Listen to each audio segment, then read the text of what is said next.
There are things in life you can forgive. An argument with a neighbor, a disagreement over property lines, even the occasional false complaint.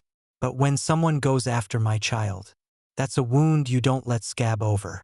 It all started on a quiet Tuesday. My autistic son had been playing in the yard, happily lining up his toy trucks along the porch rail, humming to himself.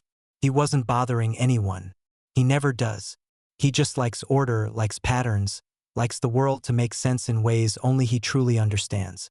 But to Karen, the self-proclaimed queen of the HOA, my child was disturbing the neighborhood. I only found out what happened later, after my neighbor called me in tears. Karen had marched up the sidewalk, arms flapping like some kind of tyrant goose, shouting at my boy to move inside. When he didn't respond the way she wanted because he doesn't speak, she called the police. On my own son, the officers showed up, confused as to why they were there.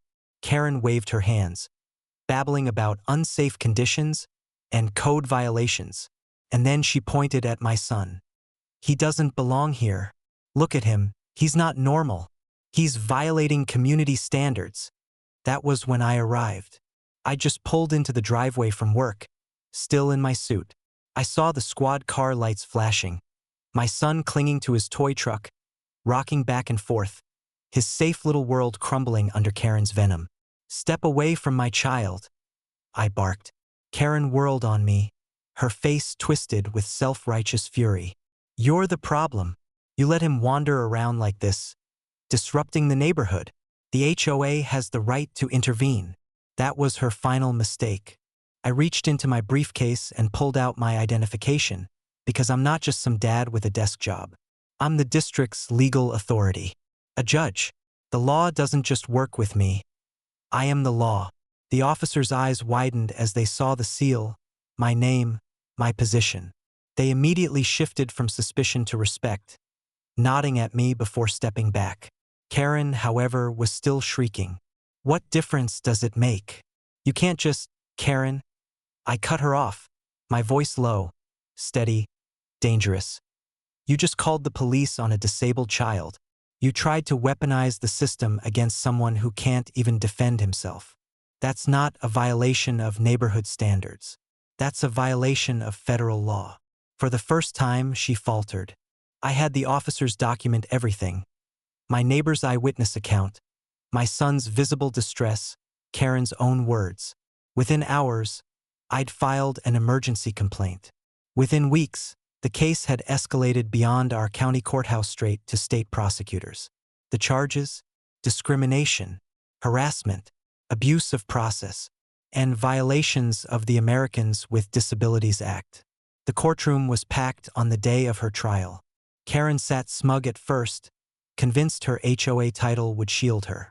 But when the testimony began, neighbors describing how she'd harassed not just my son, but other children she deemed unfit, her mask cracked.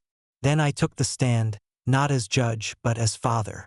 I told the jury about the boy who sees beauty in order, who can't say "I love you" out loud but shows it with every gesture. I told them about the day he was treated like a criminal for playing with trucks in his yard. I told them what it feels like to be called because your child is different, and your neighbor decided that made him less. By the end, even the bailiff was glaring at Karen like she was dirt on his boots. The verdict came quickly: guilty, heavy fines, community service, permanent removal from the HOA board, and, by court order, she was banned from having any contact with my family again. Karen went from screeching on her porch about violations to sobbing in front of the cameras as reporters blasted the story across the state. HOA president convicted for harassing autistic child. The HOA collapsed under the shame. Residents who once supported Karen fled, disgusted. My son? He still lines up his trucks, still hums to himself, still finds peace in his patterns. But now, when he does it, neighbors wave. They bring him toy cars as gifts. They smile, because Karen didn't just lose. She exposed herself for what she truly was. And my boy, he never needed words to win. The law spoke loud enough for him.